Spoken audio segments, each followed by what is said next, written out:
Guys तो आज हमारे पास एक और सैम्पल पेपर है ये और आप इसको, ये प्री बोर्ड ही पेपर है हमारा। ओके, तो ये प्री बोर्ड का पेपर है, इसको भी आज हम सोल्व करेंगे। ओके, ये भी हमें व्हाट्सएप पर सेंड किया था, तो इसमें भी देखेंगे। इसमें भी हमें काफ़ी इंटरेस्टिंग क्वेश्चन अच्छे लगे, मतलब आपको इसी टाइप के क्वेश्चन एग्जाम में भी देखने को लिए मिलेंगे। तो देखो, जो भी बच्चे अपनी प्रिपरेशन कर रहे हैं, जिन्होंने मतलब अभी ही प्रिपरेशन शुरू की है विद इन मंथ या 2 मंथ बिफोर, ओके, उनके लिए ये सैम्पल पेपर काफ़ी हेल्प करेंगे। और उन बच्चों को भी करेंगे जो पहले से प्रिपरेशन कर रहे हैं, क्योंकि ये कुछ सिलेक्टेड क्वेश्चंस हैं जिनके बेसिस पर, जिनके बिहाफ पर ही क्वेश्चंस हमारे आपको देखने के मिलेंगे। इसी टाइप के ही क्वेश्चन होंगे। ओके, तो अगर आप इन क्वेश्चंस को अच्छे तरीके से कर लेते हो, जो हम यहाँ पर कर रहे हैं, आप 80+ भी मार्क्स स्कोर कर सकते हैं ईजिली। ओके, तो ये वो बच्चे जो एवरेज है वो भी 80+ स्कोर कर सकते हैं, और जो अपनी प्रिपरेशन अच्छे से कर रहे हैं वो तो 90+ डेफिनेटली स्कोर करेंगे ही। ओके, तो आपको ऐसा नहीं है कि तरह तरह की बुक या फिर सैम्पल पेपर खरीदने की कोई नीड है। ठीक है, जो भी आपके पास मटेरियल है, जो आपने परचेज़ किया है, नहीं भी परचेज़ किया है, तो आप बस इन सैम्पल पेपर्स को करते रहें। ये जो प्री बोर्ड्स पेपर है, आपकी जो प्रिपरेशन है काफ़ी हद तक बेहतर हो जाएगी और आप काफ़ी अच्छा स्कोर करोगे। ओके, तो आप बस इन पर फोकस रखो, इन्हीं को अच्छी तरीके से प्रैक्टिस करो, इनके कॉन्सेप्ट को समझो। रटना नहीं है, इनके कॉन्सेप्ट को समझकर क्वेश्चन को करना है, क्योंकि कॉन्सेप्ट के बेसिस पर ही क्वेश्चन आते हैं। ओके, और हमने कॉन्सेप्ट वीडियो बनाई हुई है, और हमारी प्रीवियस जो सभी लेक्चर्स हैं या फिर इससे जो पहले सैम्पल पेपर है उसका लिंक आपको एग्जामिनेशन मटेरियल, बस आपको नीचे जो लिंक मिलेगा एग्जामिनेशन मटेरियल के नाम से, उसी पर क्लिक करना है। आपको सभी मटेरियल मिल जाएगा जो भी हम एग्जाम के लिए डाल रहे हैं 2023 के लिए। ओके, उसको अगर आप अच्छे से कर लेते हो ना, जो भी हमने इसमें एग्जाम मटेरियल में डाला हुआ है, उस सीरीज़ को आप अगर कंप्लीट कर लेते हो तो 80+ मार्क्स तो आपके कहीं नहीं गए हैं, अगर आपने प्रिपरेशन अभी भी नहीं की है तो। अब हम बात करेंगे यहाँ पर कि इसका भी जो पीडीएफ का लिंक है, जैसे हमने पहले भी आपको इन्फॉर्म किया था कि हम पीडीएफ का लिंक डिस्क्रिप्शन में दे देते हैं, तो इसका पीडीएफ का लिंक आपको डिस्क्रिप्शन बॉक्स में मिल जाएगा, उसको आप डाउनलोड कर सकते हैं अगर आपको प्रीवियस पेपर चाहिए। तो अब हम इसका करेंगे सॉल्यूशन। देखो, पहले इसमें 15 एमसीक्यूज हैं, वही पैटर्न रहने वाला है हमारा, सेक्शन ए बी। ओके, और इसमें फिर हम देखेंगे कि क्या है। सबसे पहले है कि चूज द करेक्ट आंसर, मतलब ये एमसीक्यू टाइप है। फर्स्ट क्वेश्चन कहता है कि the divisible number of 2 digit divisible by 7। ठीक है, ये कहना ये चाह रहा है कि 2 digit number divisible by 7 are between 10 to 100। थोड़ा सा मॉडिफाई किया गया है इसको। ओके, तो कोई प्रॉब्लम नहीं है, बस इसे समझने की कोशिश करो। ये कह रहा है कि वो डिविजिबल नंबर लिखो 7 से जो 2 डिजिट के हो, लाई करते हो बिटवीन 10 to 100। तो ये एपी का क्वेश्चन है डेफिनेटली, क्योंकि आपको क्या बताने हैं, वो सभी नंबर्स बताने हैं, divisible number of 2 digit. Okay, तो करेंगे कैसे? देखो, सिंपल क्वेश्चन है ये भी हमारा, कि अगर हम इसको करते हैं तो सिंपली आप इसको कैसे कर सकते हो। यहाँ पर इसको सिंपल करने के लिए आप क्या करना है, यहाँ पर देखो कि अगर हम देखें इसका फर्स्ट वाला part, question number first MCQ है ना ये, तो देखो आप ये क्वेश्चन तो मोस्टली बच्चे कर सकते हैं, क्योंकि आपको क्या करना है, 10 से 100 के बिटवीन आने वाले सभी 2 डिजिट नंबर जो 7 से डिविजिबल हो। तो सबसे फर्स्ट नंबर जो 7 से डिविजिबल होगा, 7 2 जा 14 होगा, क्योंकि 10 के बाद 14 आ रहा जो 7 से डिविजिबल है। फिर 7 का जो टेबल है, 7 के मल्टीपल से 21।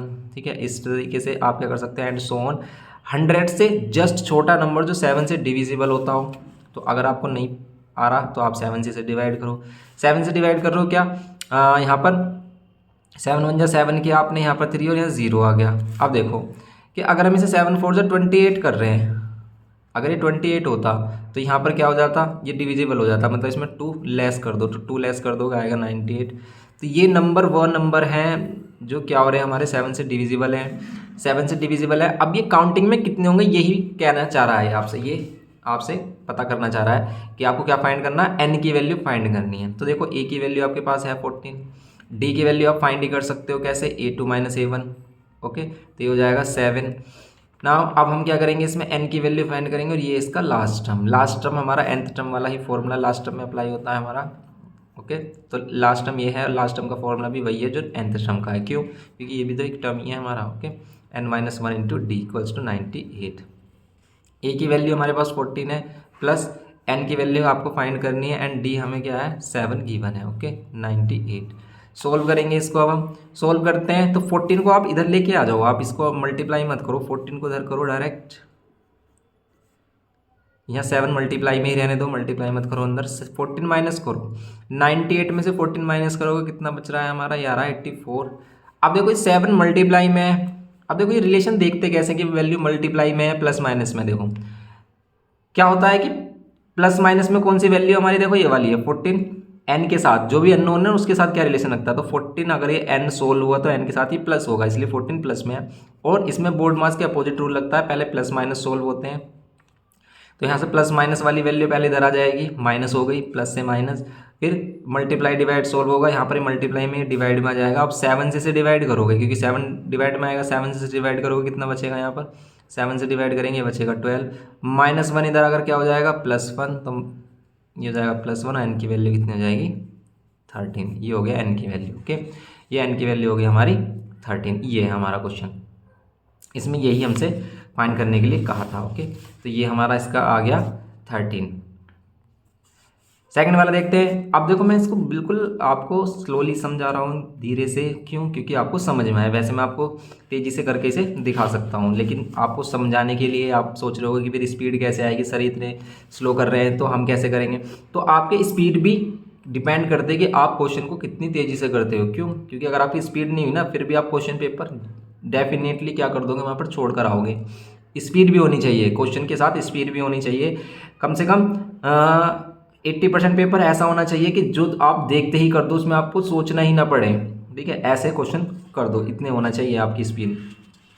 वो स्पीड कब होती है, जब हम अच्छे से प्रैक्टिस कर रहे होते हैं, क्वेश्चन हमने अच्छे से किए हुए, बुक हमने कंप्लीट की हुई है, तब वो प्रैक्टिस हमारी डेफिनेटली आ जाती है। ओके, तो बस आपको पता नहीं चलेगा आपकी स्पीड कब इंप्रूव हो जाएगी, अगर आपने अच्छे से प्रिपरेशन की है। तो बस आप इसको प्रिपेयर करते रहो, और क्वेश्चन अपने आप से करने हैं। मैंने करा दिए ये सफिशिएंट नहीं है, आपको अपने आप उठाना है पेपर, अपने आप से लगाना है, ऐसे देखना है कि स्पीड कितनी आ रही है। सैम्पल पेपर करने का यही हमारा क्या होता है, मेन होता है, यही मोटो होता है कि हम देखें कि हमारी स्पीड कितनी आ रही है, क्या हम 2.5 आवर में अपना पेपर कंप्लीट भी कर पाएंगे या नहीं। ओके, वो भी चेक करना होता है सैम्पल पेपर से, ये भी हमें पता चल जाता है। ओके, तो आप ऐसे पेपर उठाओ, अपने आप से देखो कि आप उसे कितने टाइम में कर पा रहे हो। ओके, जो पेपर आपने सोल्व किया उसे ही आप देखो कितना टाइम लग रहा है। अगर आपने जो पेपर सोल्व किया उसे ही कर रहे हो, उसमें कम टाइम लगेगा, क्योंकि उसमें आपने पहले से सोच लिया है, क्वेश्चन के बारे में पता है आपको। लेकिन आपने फर्स्ट टाइम किसी पेपर को उठाया और देखा आपने कितने क्वेश्चन आपके लग रहे हैं, तो वो भी डिपेंड करता है कि आप कितने क्वेश्चन लगा पा रहे हो उसके। ओके, तो क्वेश्चन पेपर इतना टफ नहीं होता है मोस्टली। क्वेश्चन 80% क्वेश्चन, मैंने फिर आपसे कह रहा हूँ 80% क्वेश्चन वही बुक से रिलेटेड कॉन्सेप्ट बेस्ड होते हैं। कुछ क्वेश्चन होते हैं जिसमें आपको थोड़ा सा एडवांस सोचना पड़ता है, तो वो क्वेश्चन तभी आ जाते हैं जब आपने सभी क्वेश्चन अच्छे से किए हैं। ओके, तो उसमें डरने की कोई बात नहीं है। अब बात करेंगे हम सेकंड वाले का, कह रहा है कि 3 dice are thrown once, 3 dice को वंस थ्रो करेंगे तो probability that all the dice show different faces, all the dice क्या शो करें, डिफरेंट फेसिस शो करें इज। अब ये क्या है भाई, अगर ये डाइस की बात कर रहा है और dice are thrown, 3 dice are thrown once, इसको 3 डाइस को वंस थ्रो करेंगे तो probability that all the dice show different faces, कि ऑल द डाइस शो करें डिफरेंट फेसिस, इसकी क्या प्रोबेबिलिटी होगी। तो देखो ये वाला जो क्वेश्चन है हमारे पास, 3 डाइस इज थ्रोन, तो ये वाला क्वेश्चन आपका आउट ऑफ सिलेबस है, ये आपके सिलेबस में नहीं है, क्योंकि 3 डाइस वाला हमारे में नहीं है, हमारे पास 2 डाइस वाला है। वैसे मैं आपको बता दूं कि अगर आपके पास 3 डाइस है तो आपको पता है कि हम कैसे बनाते हैं टोटल नंबर ऑफ ऑब्जर्वेशन कैसे बनाते हैं, 6 टू पावर n से। अगर वो डाइस वाला केस है तो 6 टू पावर 3, यहाँ पर 216 टोटल क्या बनेंगे हमारे इवेंट बनेंगे, जिसमें से सैम्पल स्पेस में इतने इवेंट होंगे हमारे। तो अब वो कितने होंगे जिसमें आपके ऑल डिफरेंट होंगे, सभी डिफरेंट शो करें, तीनों डाइस डिफरेंट शो करें, मीन्स ऐसे शो कर रहा हो, यहाँ पर 1, यहाँ 2, यहाँ 3। ठीक है, ये ऐसे भी हो सकते हैं कि 2, 1, 3। अब ये जरूरी नहीं कि 1, 2, 3 हो, ये ऐसा हो सकता है 4, 3 ऐसे हो। ओके, तो ऐसे कितने बनेंगे, तो या तो आप 216 टोटल वो बनाओ जितना भी सैम्पल स्पेस है, फिर उसमें से इनको सेलेक्ट करो, या फिर इनका देखो ये 11th में आता है क्वेश्चन कि आप इसे डायरेक्टली बता सकते हो कि यहाँ पर आप इसके जो टोटल फेवरेबल आउटकम्स होंगे वो कितने होंगे। टोटल फेवरेबल आउटकम्स होंगे कि अगर आपके पास क्या है, 3 प्लेसेस हैं, कि आपको 3 प्लेसेस फिल करने हैं और आपको इन नंबर्स में से क्या करना है, कोई 3 नंबर्स लेने हैं। अब देखो यहाँ पर आप कोई भी नंबर ले सकते हो, 6 में से कोई भी नंबर ले सकते हैं, फिर ये आपको कम समझ में आएगा। ठीक है, वैसे आपको करना ही नहीं है। फिर जो आपने यहाँ पर सेलेक्ट कर लिया उसको छोड़कर फिर 5 बच जाते हैं, क्योंकि आपको रिपीटेशन नहीं करना है। जो नंबर यहाँ पर 1 ले लिया, 1 यहाँ पर नहीं लेना है, सेम नहीं लेना है, क्योंकि आपको सभी डिफरेंट चाहिए। फिर अगर आपने एक यहाँ पर लिया, एक यहाँ पर लिया, देखो यहाँ पर 6 क्यों रख रहे हैं हम, क्योंकि आप टोटल में से कोई भी एक नंबर ले सकते हो। तो आपके पास 6 चांसेस हैं यहाँ पर कि 6 में से कोई भी एक रख सकते हैं। यहाँ पर एक हमने यहाँ रख दिया, तो अब 5 चांसेस हैं कि यहाँ पर 5 में से कोई भी। अब कितने चांसेस हैं? 4 चांसेस हैं। इसको मल्टीप्लाई करते हैं तो 120 आउटकम्स आएंगे फेवरेबल। और 120 को आप डिवाइड करोगे किससे? 120 को डिवाइड करोगे 216 से, तो आपका आंसर आएगा। जैसे ये क्या 12 से डिवाइड हो रहा है? 12 से 12 2 जा 24 कर लो, या 4 से कर लो। 4 से हो रहा होगा ये, ठीक है, 4 से हो रहा है। 4 3 जा, ये 4 5 जा 24, 4 जा। फिर अगेन हो रहा है किससे? 3 से भी हो रहा है, देखो 3 10 जा हो गया, और 3 1 जा 3, 3 8 जा 24। अगेन हो रहा है 2 से 2 5 जा 2 9 जा, तो 5/9, तो 5/9 आंसर आएगा वैसे इसका। ओके, ये नहीं करना आपको, ठीक है, ये मत करना आप, क्योंकि ये आपके सिलेबस में नहीं है 3 डाइसिस वाला। फिर ये है कि if a(n)a² = 9a + mi, then the value of m is. तो m की वैल्यू बतानी है आपको, m की वैल्यू कितनी होने वाली है। ओके, a की वैल्यू 2 - 1 0 7, i की वैल्यू 1 0 0 1, एंड a² है 9a + mi, then the value of m is. तो m की वैल्यू क्या होगी ये बतानी है आपको। ओके, सिंपल है ये, तो आप कर लोगे इसे। a की वैल्यू पहले a² निकालना, यहाँ रखना है, फिर यहाँ पर a की वैल्यू रखनी है आपको, और फिर i की वैल्यू रखनी है। इसको सोल्व कर लेना, कुछ इस तरीके से सोल्व हो जाएगा ये। अगर हम इसे करें सोल्व, इसका थर्ड पार्ट है ये हमारा, कि पहले a² निकालो। a की वैल्यू ये है, कितनी है? 2 - 1 0 7। a² कैसे फाइंड करेंगे हम?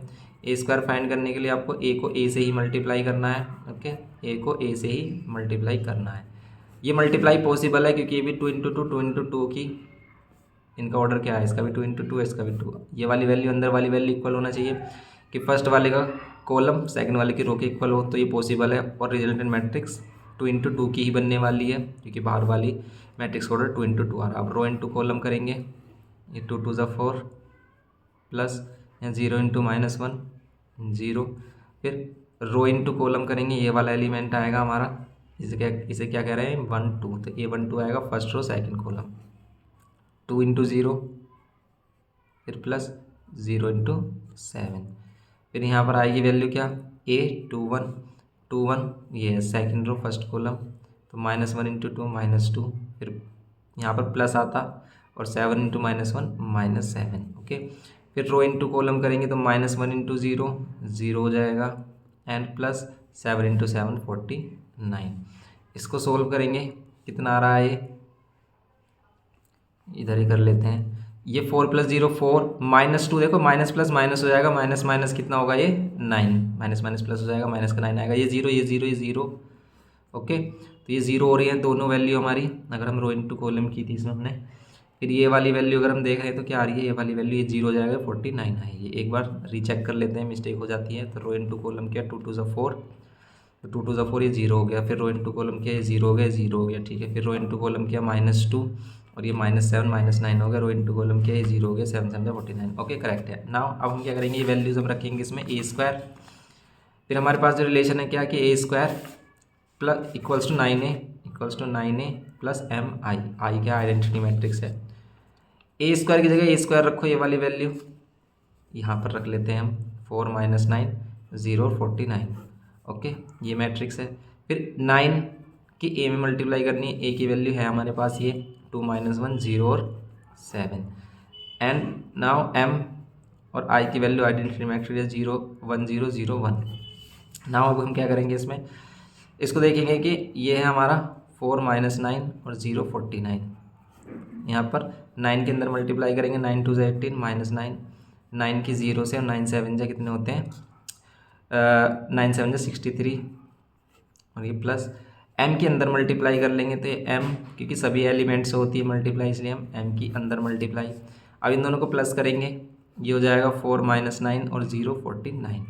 ओके, तो जो चीज़ आपको समझ में नहीं आ रही है उसके लिए आपको कॉन्सेप्ट वीडियो देखनी होगी, जिसका भी लिंक एग्जाम मटेरियल में ही प्रोवाइड है। आप देखो, इनको प्लस करेंगे, सेम ऑर्डर वाली, तो इनको प्लस करेंगे 18 + m 18m 18 + m 18m नहीं होगा, 18 + m ही लिखा जाएगा। ओके, क्योंकि ये प्लस होने के बाद ऐसे ही रखेंगे हम, क्योंकि लाइक टर्म्स नहीं है। फिर 0 + 0 है, 0 ही होगा, यहाँ -4 + 0 -4 होगा और 63 + m 63 + m ही होगा। अब देखो अगर 2 मैट्रिसेस इक्वल होती हैं तो उनके कॉरस्पॉन्डिंग एलिमेंट इक्वल होते हैं। देखो ये इसके इक्वल होगा, 0 0 के इक्वल आ रहा है, ये इसके इक्वल होना चाहिए था, ये इसके इक्वल क्यों नहीं आ रहा है, कहीं ना कहीं मिस्टेक। अच्छा ये 9 ही है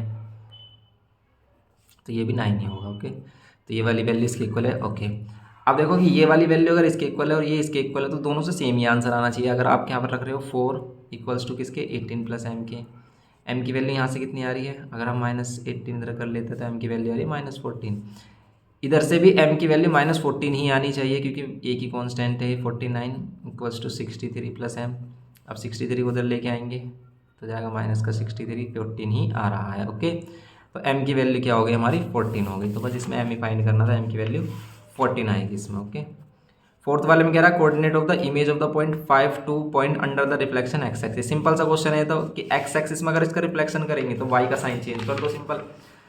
तो एक्स एक्सिस में रिफ्लेक्शन तो ये वाला साइन हो जाएगा, 5 तो प्लस के रहेगा, 2 माइनस का, तो 5 - 2 कहाँ आ रहा है, 5 - 2 5 - 2 आ रहा है, यही इसका आंसर है। ओके ठीक है रिफ्लेक्शन में आप करोगे अगर आपके पास ये पॉइंट है इधर 5 -2, ठीक है 5 -2 इधर ही आएगा हमारा प्लस प्लस वाला, इसका एक्स एक्सिस में रिफ्लेक्शन करेंगे ये पॉइंट इधर आ जाएगा, तो बस इसमें क्या हो जाएगी y की वैल्यू माइनस हो जाएगी, यही तो है कॉन्सेप्ट।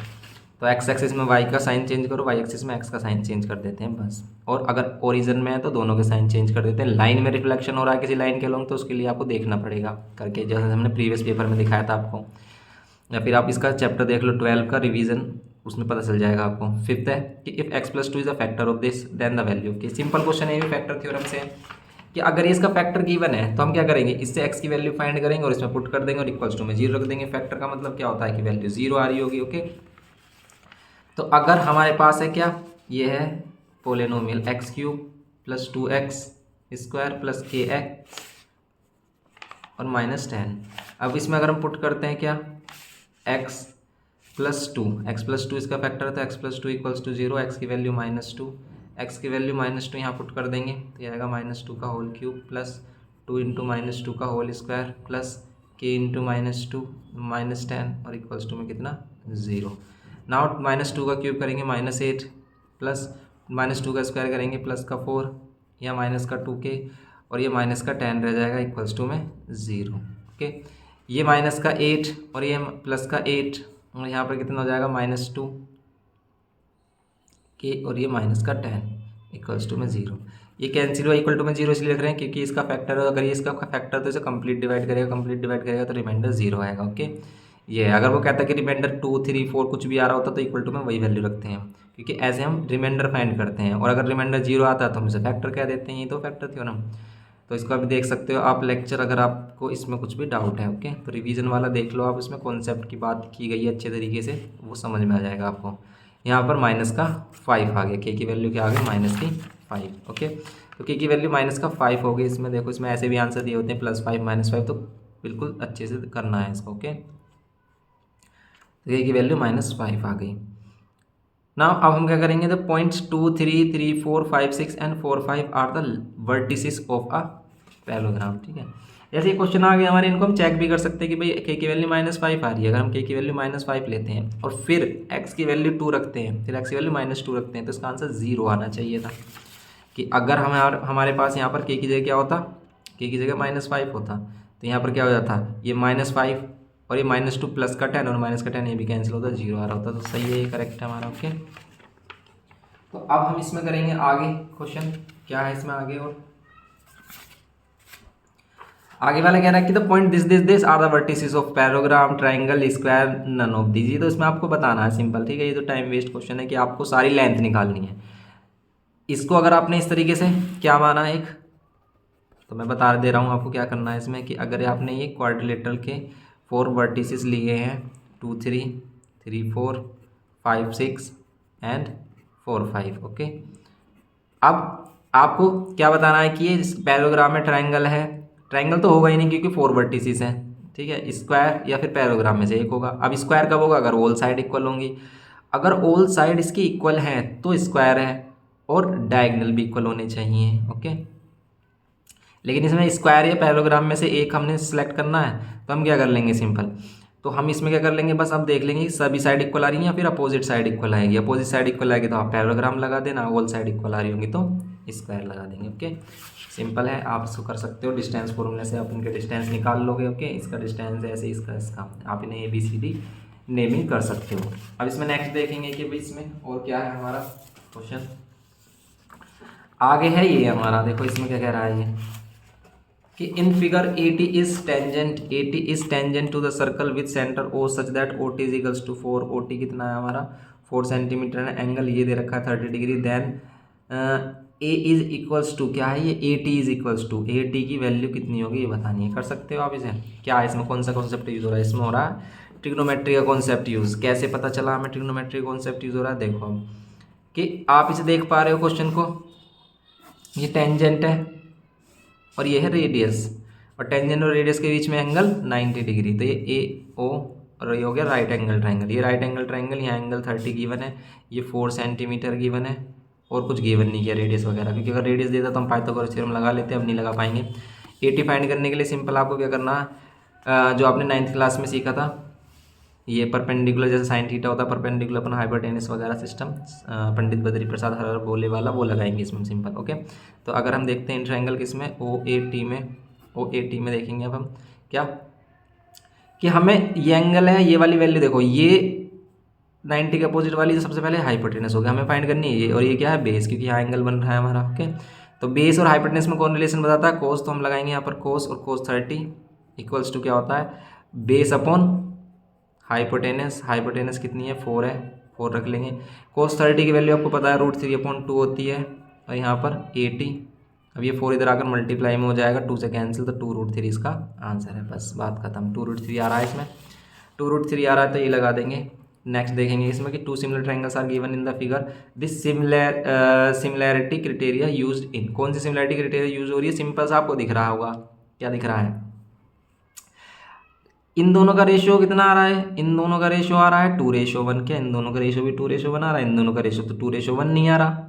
ठीक है, अगर हमारे पास क्या होते 2 साइड्स का रेशियो, उनके बिटवीन एंगल इक्वल हो रहा था, बी एंगल ई के इक्वल दिखा रहा है। ठीक है, ये वाला रेशियो इसने गलत दे दिया है, ये वाला रेशियो हमारा क्या होता है 2:1 होता है, मीन्स ये 9 होना चाहिए, ये 9 ही होगा। ओके, तो ये 9 है, ये 4.5 है, 6 है, 3 है, तो इन दोनों का रेशियो के इक्वल हो जाता है, और ये एंगल हो जाता है इसके इक्वल, तो ये हो जाता है इसमें क्या लगता साइड एंगल साइड। तो अगर ये 4 है और ये 4.5 है तो इसमें लगाएंगे नन ऑफ दीज। ओके, अगर ये 9 होता तो लगाते हैं ऐसे एस। ओके, तो ये करेंगे।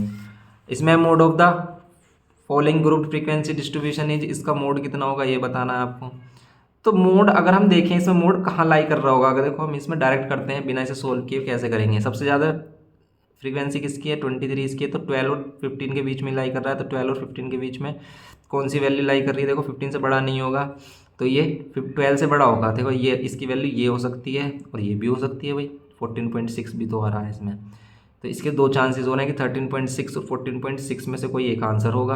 अब तो ये प्रॉब्लम हो गई, तो इस तरीके का क्वेश्चन कम ही देगा, क्योंकि हम अगर वो इस तरीके से दे रहा है तो हम इसे क्या करेंगे, एक बार में हम इसे कर लेते हैं कि भाई इसमें से कोई एक आंसर, अगर ये वाली वैल्यू 12 या 15 के बिटवीन नहीं देता तो हम ये वाला आंसर इसमें लगा देते हैं। ठीक है, इस कंडीशन में तो आप इसे चेक कर लेंगे किस तरीके से इसका वो बनाते हैं हम ग्राफ, और यहाँ पर जब ये एक दूसरे को कट करते हैं मोड निकालने के लिए तो हम इसे निकाल लेते हैं। वैसे मोड का फॉर्मूला एक इस तरीके से ही बताया गया, पर वो CBSE में है कि मोड निकालने के लिए हम क्या करते हैं L + F1 - F0 upon 2F1 - F0 - F2 into H। L क्या है कि जो भी हमारा क्या है ये है जिसकी सबसे ज़्यादा फ्रीक्वेंसी, उसकी लोअर लिमिट 12 है, 12 इसका 13.6 ही आ रहा होगा क्योंकि इसके नियर बाई आ रही है वैल्यू। फिर F1 किसे लेते हैं, इस वाली वैल्यू को F1 लेते हैं, मतलब 23 F1 है हमारा। इससे पहले वाली वैल्यू को F0, फिर 2 इंटू F1 करेंगे तो 46 माइनस F0 किसे लेंगे 10 माइनस F2 किसे लेंगे 21 इंटू H मतलब इनका क्लास साइज कितना आ रहा है 3 का क्लास साइज आ रहा है। तो इसे सोल्व कर लेंगे, देखो कितना आ रही है वैल्यू। इन दोनों कर रहे हैं हम, कितना आ रहा है हमारा 13 आ रहा है और ऊपर 3 हो रहा है मल्टीप्लाई में। ओके, इन दोनों को कर रहे हैं, ये 46 है और ये कितना आ रहा है हमारा 31। 46 में से 31 माइनस करेंगे तो कितना आएगा 15 आएगा। 3 से कैंसिल कर रहे हैं, 3 5 से 15, 5 से कैंसिल कर रहे हैं तो 5 2 से 10 और 5 2 से 10 और ये कितना आ रहा है हमारा 5 0 30, 14.6 आ रहा है इसका। ओके, 14.6 होगा इसका। तो ये फॉर्मूला भी, इससे भी आप चेक कर सकते हो। इसमें फॉर्मूला कैसे यूज़ करना है आपको, सिंपल देखो कि जिसकी भी सबसे ज़्यादा फ्रीक्वेंसी है, जैसे हमने देखा था सबसे ज़्यादा फ्रीक्वेंसी 12 से 15 वाले की है कितनी 23, उससे पहले क्या थी फ्रीक्वेंसी कितनी थी 10 है, किसकी 9 से 12 वाले की, और फिर 15 से क्या 18 है, 15 से 18 वाले की 21 है। जिसकी सबसे ज़्यादा फ्रीक्वेंसी उसे F1 लेना है, उससे पहले वाले को F0 और उससे बाद वाले को F2। ओके, जिसकी भी फ्रीक्वेंसी F1 लेट की है उसी की क्लास इंटरवल में जो लोअर लिमिट है उसको L लेना है, याद रखना है उसको L लेना है, और class size H, class size आपको पता है क्लास इंटरवल का डिफरेंस क्लास साइज है 3 आ रहा है। ओके, तो इसी का यूज़ किया है हमने यहाँ पर, और इससे हमने निकाली है क्या मोड, क्योंकि अब इसका ग्राफ वगैरह बनाते तो कहाँ है, एक नंबर क्वेश्चन के लिए करते हैं आप इसे। 10th में the value of k for which the quadratic equation this has real and unequal root. इसमें कह रहा है कि किस वैल्यू के लिए रियल और अनइक्वल रूट होते हैं, तो रियल और अनइक्वल रूट के लिए क्या कंडीशन बताई गई है, ये हमारा हो गया 9th वाला। ओके, 9th वाले का था हमारा ये आंसर। 10th वाले में रियल और अनइक्वल रूट कब होते हैं, जब बी स्क्वायर माइनस 4ac की वैल्यू क्या होती है, ग्रेटर देन 0 होती है। यही तो, ग्रेटर देन 0, 0 से बड़ी वैल्यू होगी तो क्या होंगे, डिस्टिंक्ट रूट होंगे, अनइक्वल रूट्स होंगे, रियल और अनइक्वल रूट। अब इसमें क्या देखा है, के स्क्वायर, क्वाड्रेटिक इक्वेशन क्या है, के एक्स स्क्वायर माइनस कितना 2x and plus 7 equals to कितना 0। नाउ हम ABC की वैल्यू कंपेयर करते हैं, तो देखो B की वैल्यू क्या होती है, जो x का कोफिशिएंट है तो -2 का स्क्वायर -4, A की वैल्यू ये k एंड ये C की वैल्यू 7। ओके, इसे कर रहे हैं हम 4 और यहाँ पर 4 7 जो 28k। ओके, माइनस, अब क्या करेंगे इसमें हम, ये वाली वैल्यू अगर हम इधर लेके आते हैं, प्लस का 4 इधर आकर माइनस का 4 हो जाएगा, लेकिन अब हम इसमें से माइनस साइन नहीं कैंसिल कर सकते, -20 को डायरेक्टली इधर लेके आएंगे तो डायरेक्ट नहीं लेके आएंगे, हम क्या करेंगे इसमें इनइक्वालिटी का साइन चेंज करेंगे। अगर आपने माइनस साइन से माइनस साइन कैंसिल किया या फिर -28 को आप सोच रहे इधर लेके आएंगे, तो हमेशा अब इनइक्वालिटी का साइन चेंज होगा, इनइक्वालिटी का साइन चेंज होगा ये, तो k की वैल्यू क्या हो जाएगी 28 को हम क्या कर लेंगे, अब लेके आ सकते हैं हम नॉर्मली से इधर बिना इनइक्वालिटी चेंज किए, तो 1/7, तो 1/7 k की वैल्यू लेस देन 1/7 होनी चाहिए, k की वैल्यू लेस देन 1/7 होनी चाहिए। इसके लिए क्या होगा, ये हमारा रियल और अनइक्वल रूट देगा। फिर कह रहा है 11th में A heap of rice is in the shape of a cone of the base diameter this and height this, the value of the rice is the volume of the rice। Simple, आप तो इसमें volume find कर लोगे, तो इसे आप volume को find कर लेना, अपने आप क्वेश्चन लगाना है इसे। तो देखो डायमीटर दे ही रखा है हमने, डायमीटर से रेडियस निकाल लेंगे। डायमीटर कितना दे रखा है इसने 24 मीटर, 24 डायमीटर, तो 12 क्या हो गया इसकी रेडियस हो गई। हाइट इसने दी है हमें, क्या हाइट दिया है 3.5, हाइट 3.5 दी है। वॉल्यूम ऑफ कौन क्या होता है 1/3 पाई r स्क्वायर h होता है, तो 1/3 पाई की वैल्यू अगर आप 22/7 रखोगे, सोल्व किस तरीके से करना है, रेडियस का आपको 12 है तो 12 × 12 कर दो, और हाइट की 3.5 कर दो, पॉइंट हटाओ नीचे 10 आ गया, 7 5 सा कर दो और 5 2 सा 10 कर दो, 2 से कैंसिल कर लो 11 और 3 से कैंसिल कर लो 4, मल्टीप्लाई कर लो कितना आ रहा है 12 4 = 48 और 48 और 11 कितना आएगा हमारा 12 और ये 528, क्योंकि 48 को 11 से मल्टीप्लाई करते हैं तो यही आता है हमारा। ओके, 528 मीटर क्यूब आएगा, 528 मीटर है इसमें आंसर। ओके, ऐसे अब ये है हमारा कि 12th वाला कि if P is the solution set of this and Q is the solution set of this and X belongs to natural number, then P intersection Q is, तो P इंटरसेक्शन Q में क्या आएगा ये बनाना है। तो P intersection में क्या आएगा, मतलब जो कॉमन वैल्यू होगी इनमें, तो अगर इनका सॉल्यूशन सेट निकालें तो इसका मतलब क्या होगा हमारा, देखो अगर हम इसका सॉल्यूशन सेट निकालते हैं, 12th वाला पार्ट है इसका ये कि 8x है -1 है और लेस देन क्या है 5x और क्या +5, 5x + 5 है। ओके, अब हम इसको करते हैं कि 5x को इधर लेके आएंगे, कितना होगा ये हमारा 5x को इधर लेके आएंगे माइनस का 5x और ये लेस देन और -1 इधर आकर +1 और +5 होगा, ये कितना हो जाएगा हमारा 3x लेस देन। देखो इनइक्वालिटी का साइन सिर्फ तब चेंज करना है आपको जब क्या हो हमारा वैल्यू माइनस की और मल्टीप्लाई से डिवाइड या डिवाइड से मल्टीप्लाई में आ रही है तब। ओके, लेकिन प्लस से माइनस, माइनस से प्लस करते हैं तो कोई चेंज नहीं होता। अब ये देखो ये प्लस का था, प्लस का 3, अब ये नॉर्मली इधर आ सकता है डिवाइड में और ये कैंसिल होकर क्या देगा x is less than 2।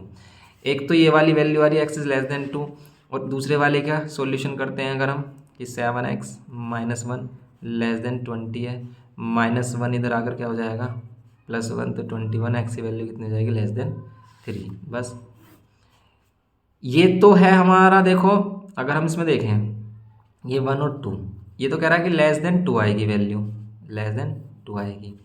Okay, और ये कह रहा है कि लेस देन 3 आएगी। ओके, ये कह रहा है कि लेस देन 3 आएगी। कॉमन तो फिर इसमें ये हो गए लेस देन 2 वाले, अगर हम कॉमन की बात कर रहे हैं, क्योंकि पी इंटरसेक्शन ए की बात कर रहे हैं ना, इसमें कह रहा है कि पी में ये वैल्यू लाई करेंगे, P is the solution of this and Q is the solution of this. और अच्छा, ये नेचुरल नंबर से भी बिलोंग होने चाहिए, तो नेचुरल नंबर से बिलोंग कर रहे हैं तो इसीलिए इसमें 1 आ रहा है। क्यों? देखो कैसे, कि अगर हम इसमें इससे छोटे वाले सभी नंबर देखें तो लेस देन, इस वाले सेट में क्या आएगा, लेस देन 2, लेस देन 2 सिर्फ 1 नेचुरल नंबर है, और इसमें लेस देन 3 सिर्फ नेचुरल नंबर क्या है, 1 और 2 है। इन दोनों में कॉमन क्या आ रहा है, 1, तो बस इसका आंसर कितना आएगा, 1 आ जाएगा। ओके, इसका आंसर आएगा सिंपल 1, ये इसका आंसर हो गया। ओके, नेक्स्ट देखेंगे इसमें कि dealer purchase an air condition from a manufacturer for 35,000 and sold it to retailer at a profit of 7%, the rate of GST is 18%, then the amount of GST that the dealer have to deposit to the government is. तो simple है तो हमारा, ये कह रहा है कि dealer purchase the air condition from the manufacturer, manufacturer से 35,000 की, and sold it to retailer, retailer को वो सोल्ड करता है 7% प्रॉफिट पर। ठीक है, 7% प्रॉफिट पर इसने सेल किया उसे, उसी पर वो जीएसटी भी कैलकुलेट करेगा। रेट ऑफ जीएसटी 18% है, then the amount of GST that the dealer have to deposit to the government. Okay, तो अब इसने खरीदा तो कितने का था, तो ये किसने क्या बता रहा है कि GST that the dealer have to deposit the government, dealer कितना डिपॉजिट करेगा गवर्नमेंट को। देखो सिंपल ये सिस्टम चलता है इसमें भी कि मैन्युफैक्चर है, मैन्युफैक्चर से किसने खरीदा, हमारा डीलर ने, और डीलर ने बेचा रिटेलर को। ओके, तो ये कह रहा है कि रेट ऑफ जीएसटी जैसा amount have to deposit to the government, then the GST dealer have to deposit, dealer कितना डिपॉजिट करेगा, इसने खरीदा था कितने का, 35,000, इसके लिए ये कॉस्ट प्राइस हो गया। ओके, 35,000, लेकिन ये सेलिंग प्राइस सेल कितने में कर रहा है, सेल कर रहा है इसे 7% के प्रॉफिट पर, तो इसका 7% का प्रॉफिट निकाल लेंगे अगर हम तो यह कर सकते हो आप, पहले प्रॉफिट निकालो इसका 7%, या फिर डायरेक्टली 107% भी इसका कैलकुलेट कर सकते हैं। 107% इसका कैलकुलेट किया तो कितना आ गया ये हमारा, अब इसको मल्टीप्लाई कर लेंगे। ओके, या फिर आपको पता है सेलिंग प्राइस कैसे निकालते हैं, कॉस्ट प्राइस प्लस प्रॉफिट, और प्रॉफिट निकालने के लिए आप क्या करोगे, पहले प्रॉफिट निकालने के लिए आप क्या करोगे, 35,000 का 7% निकालोगे, और 7% कितना आ रहा है, 35 7 से कितना हो रहे हैं हमारे 21, और 35 तो ये हो रहा है हमारा 245। ओके, ये हो गया हमारा, और 10 ये हो गई हमारी, ये प्रॉफिट 7% का मतलब ये 2450 का प्रॉफिट इस पर अर्न कर रहा है। इसका मतलब अगर हम इसमें प्लस कर लें इसे 2450 को, तो इसका ये आ जाएगा। आप इसको इससे मल्टीप्लाई करके देख लेना, 10 भी है, तो इसका आंसर यही आएगा जो इसको प्लस करके आ रहा है। प्लस करके क्या आ रहा है, 054 और 2 और 5 7, और तो ये सेल कर रहा है कितने का, 37,450 का, लेकिन ये जीएसटी कितना लेता है, 18% लेता है, तो 18% जीएसटी लेता है, तो हम क्या करेंगे, इसका 18% फाइंड करेंगे। तो जीएसटी, रेट ऑफ जीएसटी कितना हो जाएगा हमारा, रेट ऑफ जीएसटी 18% है, तो जीएसटी परसेंट कितना हो जाएगा हमारा, अगर हम जीएसटी निकालें इसमें, तो जीएसटी इसका 18% आपको फाइंड करना है, इसका 18% आप निकालो, 18% करेंगे डिवाइड बाय 100 आएगा, परसेंटेज हटता है कैंसिल। और क्या कर सकते हैं, देखो 5 से कैंसिल हो रहा है, इसे 5 से कैंसिल कर लो, कितना 5 7 जा 35, फिर 2 कैरी, और 5 4 जा 20, और 5 9 जा 45, यहाँ 2 बचेगा, 2 से 9 से अब इसको मल्टीप्लाई कर लो, 7 4 9, और इसको 9 से मल्टीप्लाई कर लो, 9 9 से 81, और यहाँ 8, 9 4 जा कितने होते हैं 36 और 8, 36 और 8 हो गया हमारा कितना, 36 और 8 ही हो गया हमारा 44, 44 का 4 और 4, 9 7 जा 63, और ये 67, तो ये आ गया हमारा 6741। तो इतना रेट ऑफ जीएसटी ये क्या कर रहा होगा, चार्ज कर रहा होगा, लेकिन आंसर तो आ रहा है गलत, कि मतलब इससे मैच नहीं कर रहा है ये। तो rate of 18% the rate of GST, 18% then the amount of GST that the dealer have to deposit to the government को ये कितना डिपॉजिट करेगा ये बताना है आपको। तो अगर हम इस क्वेश्चन को देख रहे हैं यहाँ पर 35,000, फिर आपने 7% निकाला यहाँ पर, ठीक है, 7% ने फाइंड किया तो वैल्यू करेक्ट आ रही है। फिर इसमें तो प्रॉब्लम किस में है, फिर प्रॉब्लम है किस में, हाँ तो इतना ही आएगा क्योंकि 7% आप लोगे मिनिमम, इतना ही आएगा हमारा। फिर ये वैल्यू आती है तो इसका अगर आप 18% फाइंड करते हो तो 18% इतनी स्मॉल वैल्यू नहीं आएगी। क्वेश्चन में थोड़ा सा इसमें मिस्टेक है, ओके, तो एरर भी है इस पेपर में। तो इस क्वेश्चन का आंसर मैच ही नहीं कर रहा। इसका क्वेश्चन का आंसर वैसे यही आएगा हमारा 18% GST इसका ये आएगा अगर हम इसमें 18% GST कैलकुलेट करते हैं। ओके, तो इसमें हम यही होगा हमारा। अब देखते हैं इसमें नेक्स्ट। तो 14 है इसमें कि if the pair of the lines this and this are perpendicular then the value of A, तो ए की वैल्यू बतानी है। तो बताओ परपेंडिकुलर लाइन में अब हम क्या रिलेशन लेते हैं, तो परपेंडिकुलर के स्लोप का रिलेशन लेते हैं हम यहाँ पर कि अगर ये पैरेलल लाइन होती है तो उनके स्लोप को हम इक्वल लेते हैं, लेकिन अगर ये परपेंडिकुलर लाइन है तो उनके स्लोप का प्रोडक्ट -1 के इक्वल होता है। तो तुरंत माइंड में क्लिक कर जाना चाहिए कि ये किस कॉन्सेप्ट से है क्वेश्चन। ओके, तो अगर हम इसे करते हैं क्या, इसमें है ये क्वेश्चन नंबर 14।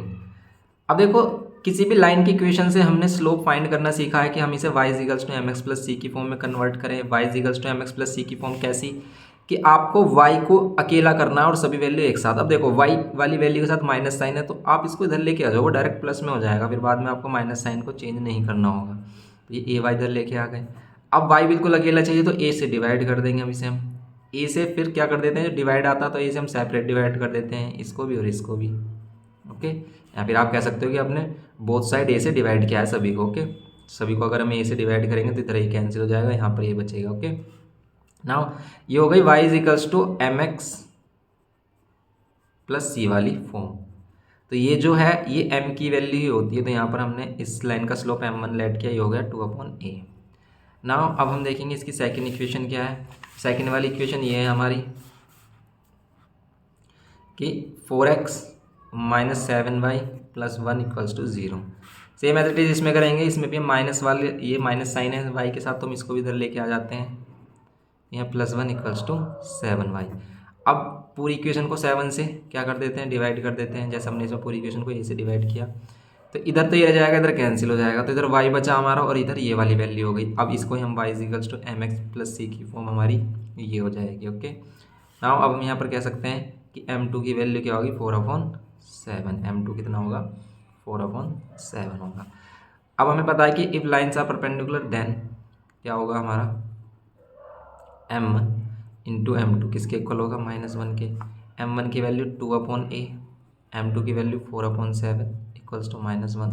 सोल्व करेंगे, इसे कैंसिल हो रहा है, नहीं हो रहा कुछ भी, तो a को उधर लेके आएंगे, 2 4 = 8, ये 7, a इधर आएगा माइनस का a, तो माइनस का a है तो आप माइनस साइन दोनों तरफ मल्टीप्लाई कर लोगे तो ये माइनस साइन इधर आ जाएगा, ये प्लस हो जाएगा, तो a की वैल्यू आ रही है 8/7। क्या ऐसा कोई आंसर है इसमें 8/7, वो भी माइनस में, तो माइनस में 8/7 है ये रहा।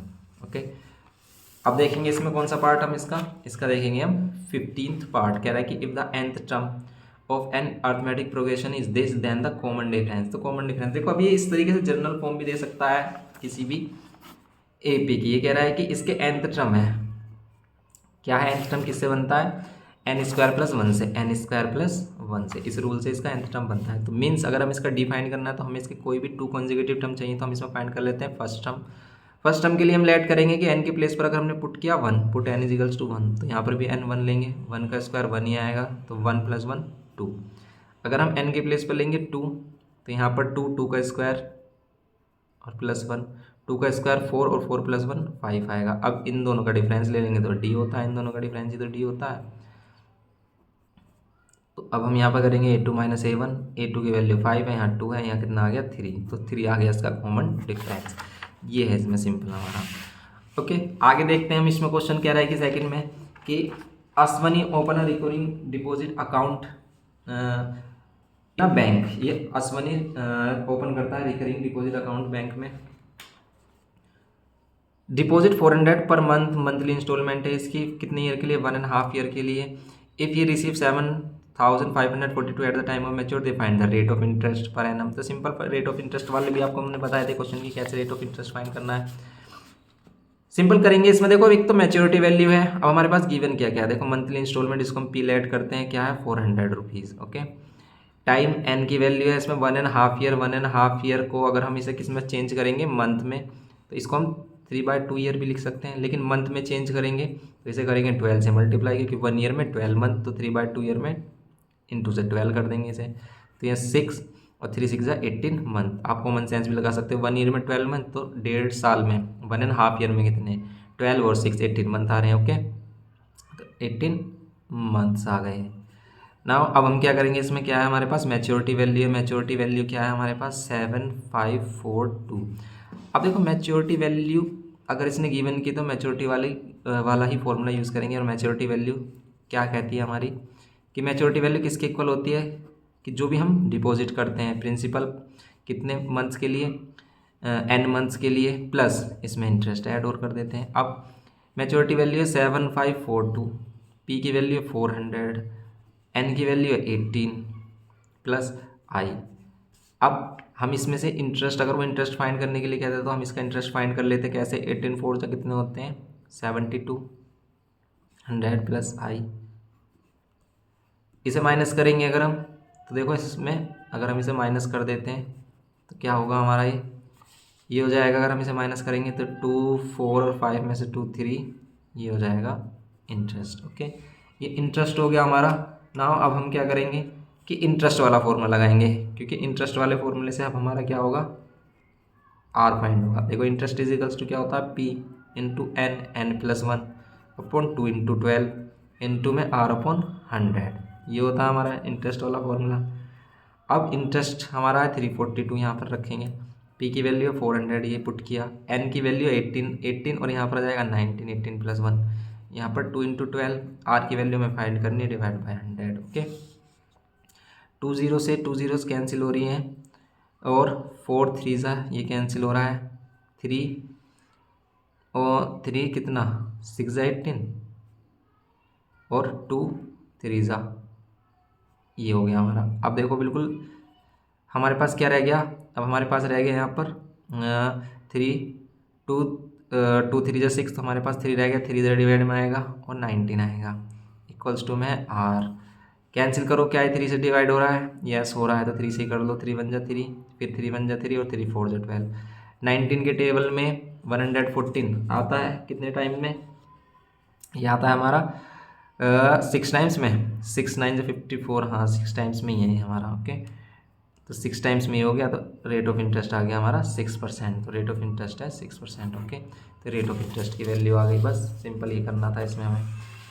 इसके सेकंड पार्ट में कह रहा है कि if 7p plus 2q 7p minus 2q is equals to 5/3 use the property of proportion to find P ratio Q and ये। तो ये भी रेशियो की प्रॉपर्टी है हमारी, इसे हम सोल्व कर सकते हैं ratio property, ratio and proportion वाली प्रॉपर्टी से, जैसे कॉम्पोनेंडो डिविडेंडो है हमारा, ऑल्टरनेंडो, ये जो सभी हमने यूज़ की थी, ये सभी चीज़ें हमने एक साथ आपको बताई थी। ओके, ये है हमारा। अब इसमें हमें पी रेशियो क्यू चाहिए, तो मतलब नॉर्मल पी और नॉर्मल क्यू, या तो आप इसमें क्या कर सकते हो क्रॉस मल्टीप्लाई करके इसे सिंप्लीफाई कर सकते हो, वैसे कर सकते हो, या फिर इसमें लगा सकते हैं हम कॉम्पोनेंडो और डिविडेंडो। अगर हमने इसमें अप्लाई किया कॉम्पोनेंडो और डिविडेंडो, तो एक बार नीचे वाली वैल्यू ऊपर में प्लस हो जाएगी, ओके, और एक बार ऊपर वाली वैल्यू में नीचे वाली वैल्यू माइनस हो जाएगी, ये हो जाएगा 7p माइनस 2q। यहाँ पर भी ऐसे ही होगा, एक बार नीचे वाली वैल्यू प्लस और एक बार नीचे वाली माइनस। सोल्व करेंगे यहाँ पर 7p 2q और ये प्लस 7p माइनस 2q। नीचे करेंगे हम 7p 2q और minus 7p plus 2q equals to 8/2। Okay, cancel करेंगे हम 2q से 2q, 7p कितना हो जाएगा 14p। यहाँ पर 7 से 7 और 2q 4q इक्वल्स टू 8 को कैंसिल किया हमने 2 से, तो कितना आया 2 4 जा। ओके, 2 4 जा आ गया। अब हमें सिर्फ पी और क्यू का रेशो चाहिए, तो 4 को इधर पहुँचा दो, 14 को इधर, तो p/q का रेशो आ जाएगा कितना, 4 को इधर करेंगे हम, 4 × 4 और 14 को इधर। अब ये कैंसिल भी हो रहा है, जैसे 2 से 2 2 जा 4 और 2 7 जा, तो ऊपर बचा 8 और नीचे बचा 7, तो इसका रेशो आ गया 8/7। अब इसके सेकंड पार्ट में कह रहा है कि ऑल्सो आपको फाइंड करना है किसका रेशो, p² प्लस q² और अपॉन में p² माइनस q²। इसका रेशो फाइंड करना है। ओके, इसका रेशो फाइंड करने के लिए हम क्या कर सकते हैं, इसमें कॉम्पोनेंट डिविडेंड तो अप्लाई नहीं कर सकते क्योंकि इसमें दोनों तरफ वैल्यू नहीं है, तो हम इसमें कॉम्पोनेंट डिविडेंड लगा के या तो इसे कर दें, या फिर देखो ये जो वैल्यू आ गई ना, इसी में पहले हम स्क्वायरिंग ऑन बोथ साइड कर दें, इसी में पहले हम स्क्वायरिंग ऑन बोथ साइड कर दें, फिर इसमें कॉम्पोनेंट डिविडेंड लगा दें, तब हो जाएगा ये, तब भी हो जाएगा। या फिर हम डायरेक्टली क्या कर सकते हैं इसमें कि पी को मान लो 8x, क्यू को मान लो 7x और यहाँ वैल्यू रख दो, स्क्वायर कर दो, इसे सोल्व ऐसे भी हो जाएगा। कैसे कि अगर आपने लेट किया इसको पी को कितना 8x, क्योंकि हम 8 नहीं कह सकते इसे, इसलिए हमने इनमें एक कॉमन क्या लिया है, कॉमन वैल्यू लिया है, कॉमन फैक्टर लिया है x। ओके, जो इसे परफेक्ट बनाएगा, जो इसकी एक्चुअल वैल्यू देगा। ऐसे क्यू को 7x स्क्वायर, ऐसे यहाँ पर करेंगे 8x स्क्वायर और यहाँ पर 7x स्क्वायर। अगर हम इसको सोल्व कर रहे हैं, 8 का स्क्वायर आपको पता है 64 और x का x स्क्वायर, 7 का 49 और ये x स्क्वायर, यहाँ पर 8 का 64 और x स्क्वायर और -7 का 49 और x स्क्वायर। देखो ऊपर प्लस है तो ऊपर प्लस और एक नीचे माइनस, इन दोनों को सोल्व कर रहे हैं, कितना आ रहा है 9 और 4 13 का 3, 9 और 4 13 का 3, 1 कैरी और यहाँ पर 111 x स्क्वायर। यहाँ पर करेंगे हम 14 में से 9 माइनस करेंगे 5 आएगा, 14 में से 9 5 और यहाँ 5 में से 4 1, ये आएगा और ये x स्क्वायर, ये कैंसिल हो जाएगा, आंसर आ जाएगा ये इसका। कैंसिल हो रहा है अगर 3 से तो 3 से कैंसिल कर सकते हैं, 3 से कैंसिल नहीं हो रहा तो इसका आंसर क्या है 1/13/15। या फिर हम इसको कैसे कर सकते थे कि हमारे पास ये वैल्यू आ गई थी पी और क्यू का रेशो, कि P square upon P upon Q का रेशो कितना आया था 8/7। पहले हम करते हैं इसमें स्क्वायरिंग ऑन बोथ साइड, तो इधर भी स्क्वायर हो जाता और इधर भी स्क्वायर करते हो तो 8 का स्क्वायर 64 और यहाँ पर 7 का 49। फिर हम इसमें कॉम्पोनेंट डिविडेंड लगाते तो एक बार नीचे वाली वैल्यू ऊपर प्लस हो जाती और एक बार नीचे वाली वैल्यू नीचे माइनस हो जाती, तो ये भी एक बार प्लस हो जाता ऊपर और ये एक बार माइनस हो जाता, तो आंसर तब भी हमारा यही होता है, माइनस आता। कितना आता आंसर, देखो इनको प्लस कर रहे हैं हम, यही आ रहा है हमारा 1/13 और यहाँ पर इनको माइनस कर रहे हैं तो कितना आ रहा है हमारा 15, तो यही आंसर आता हमारा फिर भी। ओके, तो इस टाइप से भी हम कर सकते थे इसे। अब देखेंगे इसका थर्ड पार्ट कह रहा है कि प्रूव दैट दिस, इसको प्रूव करना है। अब अच्छा क्वेश्चन देखो, ये भी हमारा ट्योमेटिकल आइडेंटिटी वाला, इसमें प्रूफ वाले क्वेश्चन है। तो प्रूफ वाले क्वेश्चन भी काफ़ी इंटरेस्टिंग होते हैं, कुछ बच्चों को इनमें बहुत ज़्यादा इंटरेस्ट आता है, लेकिन काफ़ी बच्चों को ये क्या करते हैं टफ लगते हैं, लेकिन ये क्वेश्चन बिल्कुल ईजी ही होते हैं। क्यों? क्योंकि इसमें हम बस वही आइडेंटिटीज़ वगैरह का यूज़ कर रहे होते हैं और आंसर हमें दिया होता है पहले से ही। कि आप देखो प्रूफ वाले क्वेश्चन को आप कैसे कर सकते हो, इसके क्या क्या है मेथड है कि आप इसमें क्या क्या यूज़ कर सकते हो, कि बस हम इसमें ये वाली वैल्यू इधर या इधर वाली चेंज नहीं करेंगे, बस हम क्या करेंगे LHS लेंगे, LHS से RHS दिखा दो, या तो फिर RHS ले लो या RHS से LHS दिखा दो, या फिर क्या कर सकते हैं हम कि दोनों साइड को सोल्व कर सकते हैं, दोनों साइड को सोल्व करो, दोनों को साइड को सोल्व करो और वो वैल्यू दिखा दो। दोनों साइड जैसे इसको कुछ स्टेप तक सोल्व किया, मान लेते हैं साइन थीटा आ गया, साइन ए आ गया, इसको भी सोल्व किया साइन ए आ गया, तो ये क्या हो गया प्रूफ हो गया। ऐसे भी कर सकते हैं, या फिर जो भी गिवन है हमारा उसका यूज़ करके हम ये पूरा प्रूफ बना दें। कुछ क्वेश्चन में कुछ गिवन भी आता ना कि इफ़ ये देन शो करना है ये, तो आपको गिवन से आप वो पूरा भी बना सकते हो, ऐसे भी कर सकते हो। ओके, अब हम इसमें करेंगे, बताओ कौन सी साइड लें, वो साइड लेंगे जिसमें हम साइन कोस में चेंज कर सकते हैं वैल्यू। देखो साइन कोस में तो हम इसमें भी चेंज कर सकते हैं, इसमें भी, ठीक है। और इसमें दो फैक्टर भी आ रहे हैं हमारे, देखो अगर हम इसमें ये वाले LHS वाला पार्ट यूज़ करते हैं, अगर LHS कंप्लीट सोल्व करके नहीं आया तो हम इसको भी साइमल्टेनियसली सोल्व कर लेंगे। ओके, तो पहले हम इसको सोल्व करते हैं, सेक को करेंगे 1/cos माइनस और यहाँ पर कितना हो जाएगा साइन का साइन, यहाँ कोसेक को करेंगे 1/sin, यहाँ पर कोस। इसको सोल्व कर रहे हैं तो कितना आ रहा है 1 - cos ए साइन ए, नीचे आ रहा कोस ए, फिर यहाँ आ रहा है 1 + cos ए साइन ए, साइन ए कोस ए बोलो, कोस ए साइन ए बोलो, आगे पीछे लिख सकते हैं, यहाँ साइन ए ना। अब हम इसमें क्या कर सकते हैं, ऊपर देखो 1 - sin ए, 1 - ए मतलब वही बन रहा है ये a - b और a + b, ऊपर लगा सकते हैं हम a² मतलब 1 का स्क्वायर माइनस b का स्क्वायर मतलब cos ए और sin ए का स्क्वायर। ओके ना, अब हम इसमें करेंगे cos और sin ए बच रहा है यहाँ पर, cos ए और sin ए, क्योंकि इनकी कर रहे हैं मल्टीप्लाई। अब इनके एलसीएम नहीं लिया, एलसीएम तब लेते हैं जब यहाँ प्लस माइनस होता। अब यहाँ 1 और यहाँ पर क्या हो गया cos² है sin² है। अब बात आ रही है ये हमारे कि ये बन रहा है हमारे पास cos ए sin ए। अगर हम सोच रहे हैं क्या इसको कि इससे हम क्या बना दें, इससे हम क्या बना दें ये, तो देखो अगर हम इसे कर रहे हैं सेपरेट डिवाइड, अगर हम इसे करते हैं सेपरेट डिवाइड तो क्या होता है कि अगर हम इसे सेपरेट डिवाइड कर देते हैं तो पॉसिबिलिटी कम है कि ये वाला बन जाए हमारा। क्यों? क्योंकि क्या हो रहा है 1 अपॉन कोस ए साइन ए, और यहाँ पर कोस स्क्वायर है साइन स्क्वायर है, क्योंकि हम सेपरेट डिवाइड का भी यूज़ करते हैं। और यहाँ पर क्या कोस ए साइन ए, इसको कोसैक लिख सकते हैं और इसको लिख सकते हैं सैके कोसैके। सैके कोसैके बन रहा है, यहाँ पर नहीं बन रहा। और इसको क्या लिख सकते हैं, साइन से एक साइन कैंसिल कर दिया हमने, कोस से एक कोस कैंसिल हो दिया, तो मतलब कोस ए और साइन ए बचेगा। इससे ये नहीं बना पा रहे हैं अगर हम, तो इसको भी सोल्व करो। अब इसको भी क्या करेंगे हम, सोल्व करेंगे। तो ज़्यादा टाइम वेस्ट ना करते हुए इसको भी सोल्व कर लेते हैं। साइन स्क्वायर ए है, टेन ए की वैल्यू कितनी होगी, साइन ए अपॉन कोस ए, प्लस कोट की वैल्यू क्या होगी, कोस ए अपॉन साइन ए। ओके, यहाँ पर वैसे हम इसे चेक भी कर सकते हैं कि ये सही है नहीं, किसी पर्टिकुलर एक एंगल 30 डिग्री या 45 लेकर आप इसमें वैल्यू रखो और देखो LHS RHS के इक्वल आ रहा है, उससे हम चेक भी कर सकते हैं इसे। अब अगर हमने इसको किया, ऊपर बन रहा है कितना, साइन क्यूब ए और नीचे है कोस ए, और यहाँ पर कोस ए साइन ए है ही हमारा। इनका एलसीएम ले रहे हैं तो कितना आ रहा है, कोस ए साइन ए आ रहा है, साइन की तरह मल्टीप्लाई कर देंगे, साइन की पावर कितनी आ रही है, sign to the power 4a। अब एलसीएम ले रहे हैं तो यहाँ कोस टू द पावर 2a, मतलब कोस स्क्वायर है।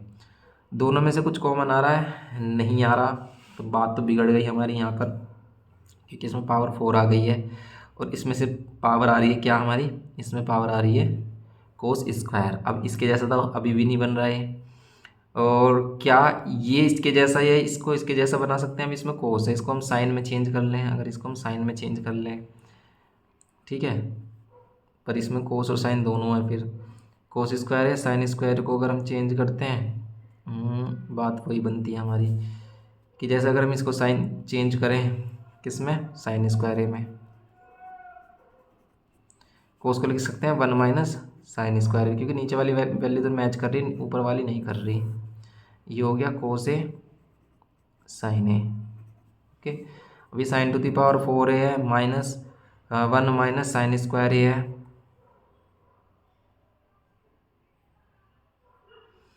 इसमें से साइन कॉमन भी ले लेते हैं अगर हम, तो साइन स्क्वायर कॉमन आने के बाद क्या बचेगा हमारा, लग तो रहा है मे बी, कैसे देखो, ये साइन टू द पावर 4 है, ये प्लस का रहेगा, ये माइनस का रहेगा, तो यहाँ माइनस का साइन स्क्वायर है, ये प्लस 1 अपॉन में कोस ए साइन है।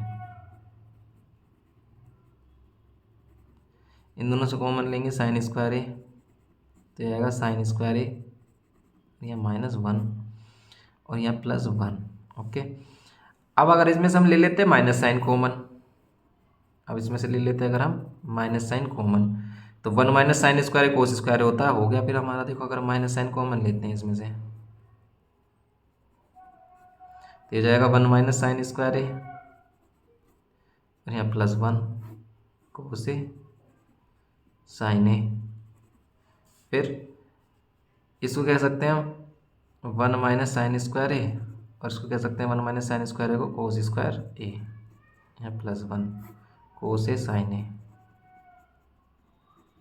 तो ये हो जाएगा 1 माइनस साइन स्क्वायर ए और कोस स्क्वायर ए, और यहाँ पर कोस ए और साइन ए, ये है इसमें हमारा। ओके, तो ये है, देखो बिल्कुल बन गया है इसी के जैसा, यहाँ पर जैसे हमने यहाँ बन रहा था, ये हो गया LHS RHS के इक्वल। तो ऐसे भी हम कर सकते हैं, तो थोड़ा सा बस आपको सोचना है कि हम इसमें क्या क्या ट्रांसफॉर्मेशन कर सकते हैं, तो वही सोचते हुए बस आपको करते हुए जाना है कि हम इसमें मैक्सिमम क्या चीज़ें कर सकते हैं। लगाओ आप, अगर नहीं हो रहा क्वेश्चन तो इसमें लगाते रहो, कुछ ना कुछ चेंज करो, रुकना नहीं है, सोचना नहीं है बैठ के, जो भी आप यूज़ कर सकते हो वो करेंगे हम। जैसे हमने इसमें सोचा कि भाई इसमें माइनस कर लेते हैं, फिर कॉमन लेके देखते हैं, तो अपने आप स्टेप आगे की बनती जाती हैं। ओके, ये हो गया इसका थर्ड पार्ट। तो ये इस टाइप से इसका ये फर्स्ट वाला पार्ट हो गया हमारा। अब इसमें अगर हम देखते हैं और क्वेश्चन है इसके, जैसे थर्ड वाला क्वेश्चन है, इसमें थर्ड वाले क्वेश्चन में कह रहा है कि the height of A cone is 32, a small cone is cut off at the top by a plane parallel to its base if its volume is 1/64 of the volume of the given cone at what height above the base is the section cut। कितनी above height से इसको cut किया गया है ये बताना है आपको। तो अगर हम इसको देखते हैं कि ये किस हाइट से कट किया गया है, तो देखो आप इसको फाइंड कर सकते हो सिंपली। कैसे?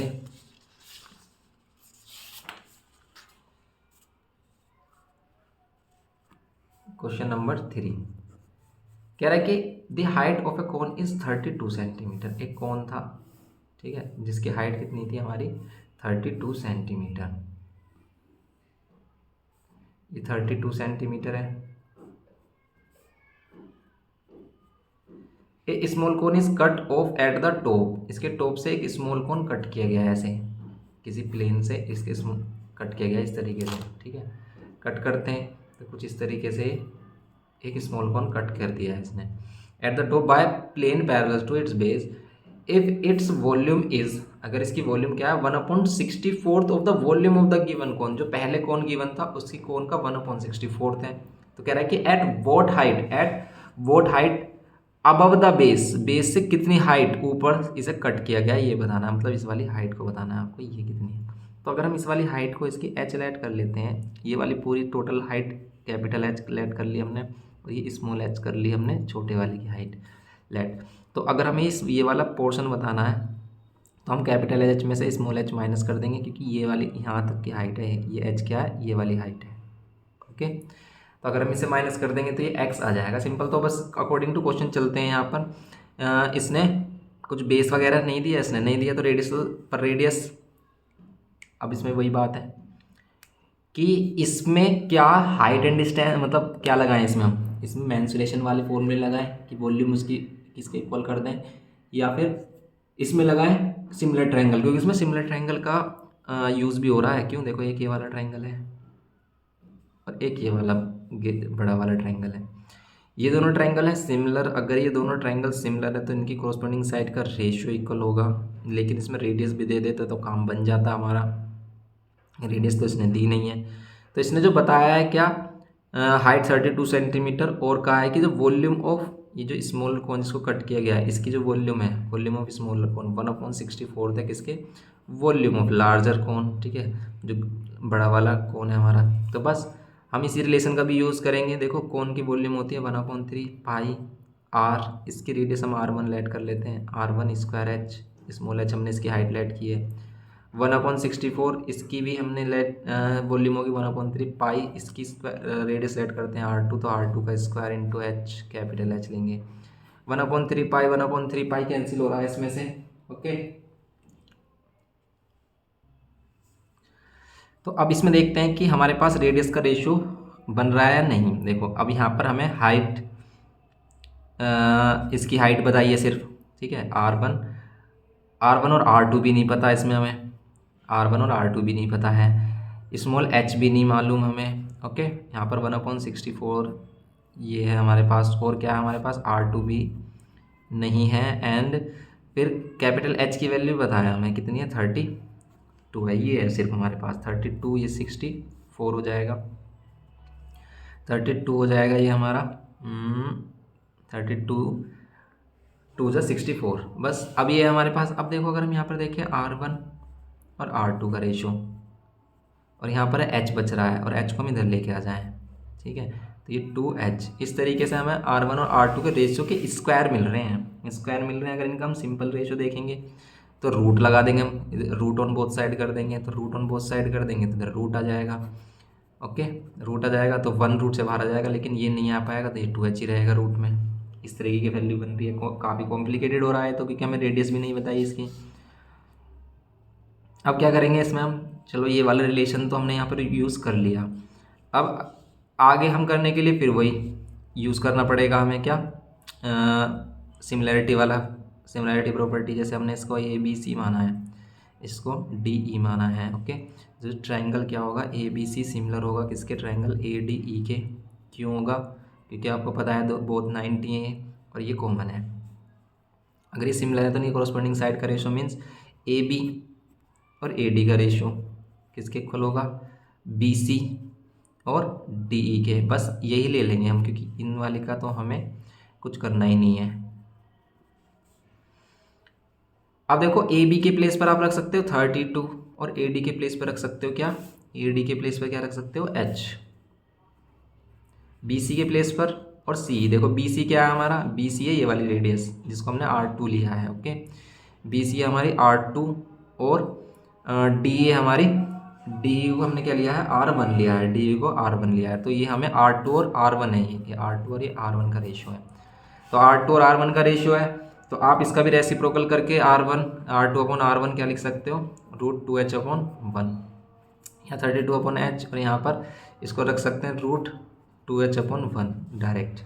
अब हमें h की वैल्यू फाइंड करनी है, करेंगे हम इसमें स्क्वायरिंग ऑन बोथ साइड कर सकते हैं, स्क्वायरिंग ऑन बोथ साइड किया अगर हमने, ठीक है, तो ये क्या कर सकते हो आप, इसको h को इधर लेके आ सकते हो,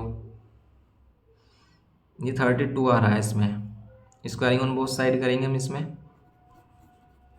इधर भी स्क्वायर कर देंगे अगर, तो कुछ इस टाइप से हो जाएगी वैल्यू, ये रूट में है पूरी वैल्यू, ये 32 का तो हो जाएगा स्क्वायर, और यहाँ पर क्या हो जाएगा, ये h स्क्वायर होगा, यहाँ पर हो जाएगा ये 2h, नाउ h स्क्वायर इधर लेके आएंगे,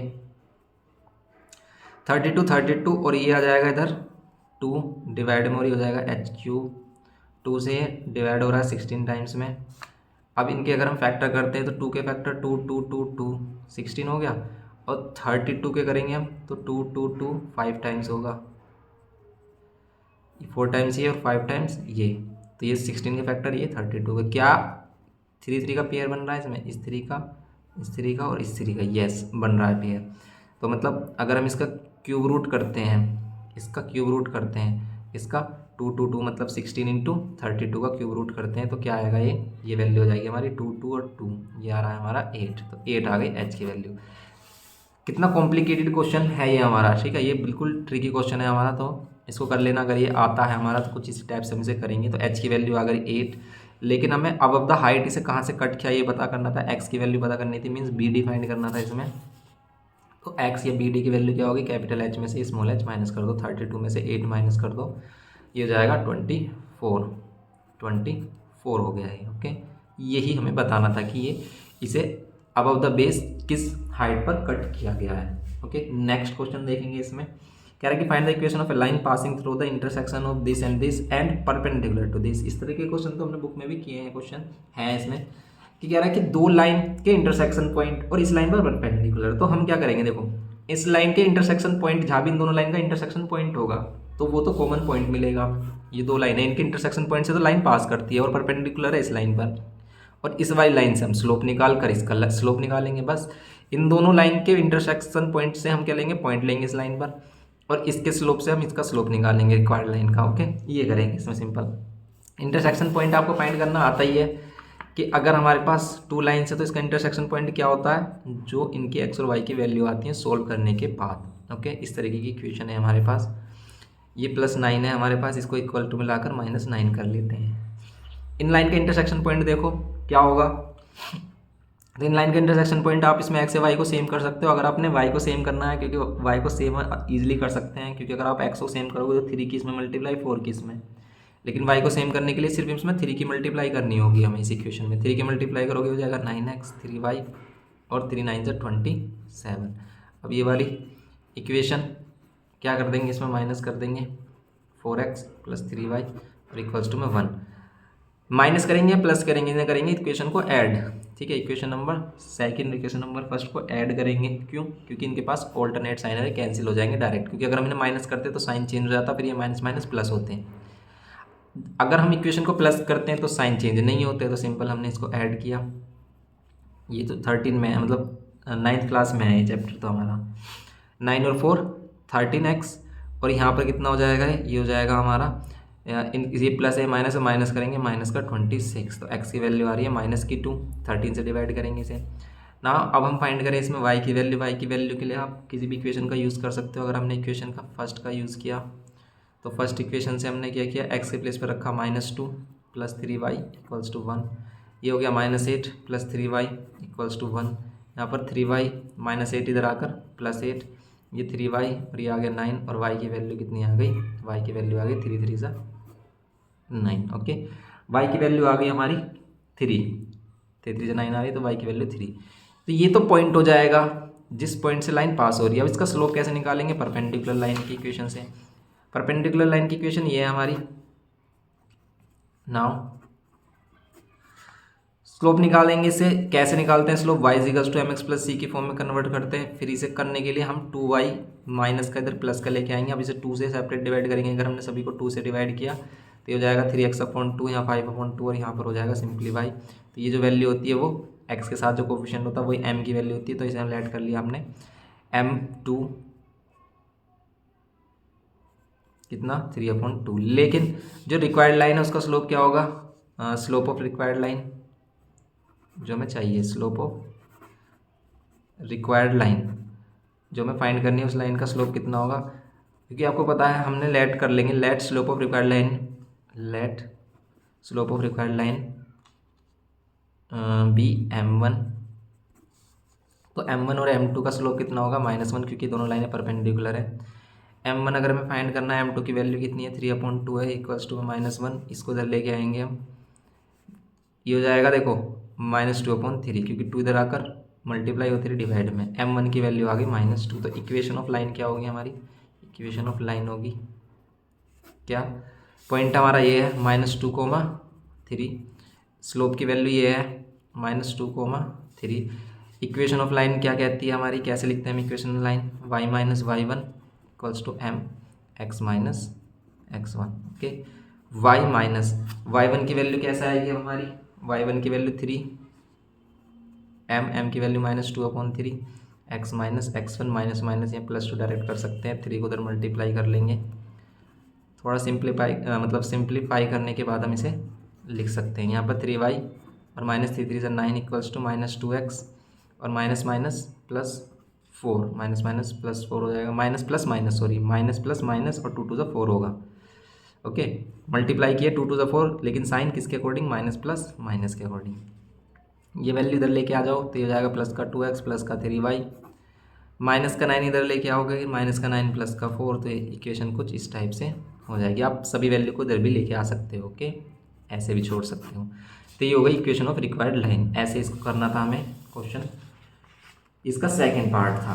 अब आगे कह रहा है कि use graph paper for this question, take 10 small division is equals to 1 unit on both axis P and Q have coordinate 5,0 and -2,4. P is invariant when reflected in an axis, name the axis।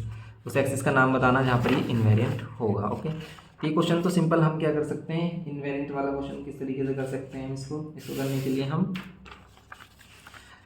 अगर हम graph बनाते हैं इसका, देखो जैसे नहीं कहा है कि 10 small division equals to 1 unit लेनी है आपको, मतलब ये 1 यूनिट है आपकी, 1 2 3 इस तरीके से, या 1 2 3 4 5, यहाँ पर -1 -2 -3 -4, यहाँ पर -1 -2 -3।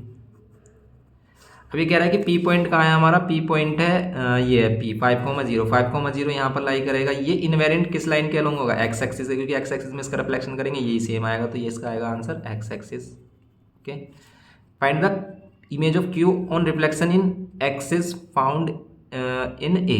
क्या है ये? There image of Q on reflection in the axis found in A. इसमें कुछ तो बताया भी नहीं गया है इसने कि Q का रिफ्लेक्शन किस एक्सिस में करें, कि वो क्या है हमारा? ए आए। ए क्या है इसमें? ये तो है ही नहीं इसमें। ठीक है, तो फिर ये भी क्वेश्चन इनकम्प्लीट है इसमें, कि इमेज फाइंड करनी है Q की। तो Q कहाँ है हमारा? Q ये वाला पॉइंट है -2,4 -2,4 यहाँ लाई कर रहा होगा हमारा -2,4। अगर इसकी इमेज हम x एक्सिस में करें तो ये हो जाएगी -2 -4, y एक्सिस में करेंगे इसकी तो ये हो जाएगी +2 +4 इस तरीके से। ओरिजिन में करेंगे तो दोनों साइन चेंज हो जाएंगे, कि ये हो जाएगा 2, -4 इस तरीके से। तो इसने बताया ही नहीं है कि पॉइंट क्या होगा, कोऑर्डिनेट ही नहीं बताया उसके, तो ये भी हमारा इनकम्प्लीट क्वेश्चन है। ओके, ये कह रहा है कि 0K on reflection in the origin, ये कह रहा है कि 0K on reflection in the origin is invariant. 0K invariant है अगर उसका ओरिजिन में रिफ्लेक्शन करते हैं, right the value of K। तो देखो अगर कोई भी पॉइंट है इधर हुआ ओरिजिन में रिफ्लेक्शन करेंगे तो जरूर चेंज होगा। तो वो कहाँ होना चाहिए कि ओरिजिन में रिफ्लेक्शन करें? तो वो होना चाहिए ओरिजिन पर। इसका मीन ये जो पॉइंट है जीरो के, ये ओरिजिन वाला ही है, ओरिजिन के कोऑर्डिनेट इसके बराबर है जीरो के मतलब के की वैल्यू क्या है जीरो, तो के की वैल्यू जीरो होगी, तो यहाँ पर के की वैल्यू जीरो हो जाएगी। Right the coordinate of the image of Q obtained by reflecting it in the origin followed by the reflection in x axis. पहले ओरिजिन में करो फिर एक्स एक्सिस में करो। अगर क्यू पॉइंट ये है, पहले इसका ओरिजिन में रिफ्लेक्शन करेंगे, ये आएगा 2, -4, फिर इसका क्या करेंगे एक्स एक्सिस में रिफ्लेक्शन करेंगे, रिफ्लेक्शन एक्स एक्सिस में रिफ्लेक्शन करेंगे आएंगे, तो इसका क्या आएगा पॉइंट 2, 4, इसका आंसर आएगा 2, 4। ये था इसमें रिफ्लेक्शन वाले सिंपल क्वेश्चन होते हैं हमारे। ओके, तो ये था इसमें हमारा पेपर में। अब इसका जो सेक्शन बी है उसको हम नेक्स्ट लेक्चर में कंप्लीट करेंगे, अभी के लिए इतना रखते हैं। ओके, तो बस अब अपनी प्रिपरेशन करें, अपनी प्रिपरेशन करते रहें। मोस्टली बच्चों के प्री बोर्ड हो गए हैं, कुछ के अभी भी चल रहे हैं, और सेकंड प्री बोर्ड भी आपके होंगे। ओके, तो कुछ के सेकंड प्री बोर्ड भी होंगे या फिर हो भी चुके होंगे, तो ऐसा भी हो गया होगा मोस्टली में। जिसके नहीं हुआ है वो इनसे इन क्वेश्चन पेपर से प्रिपरेशन कर सकते हैं अपनी। तो गाइज मिलते हैं नेक्स्ट लेक्चर में। Okay, thank you.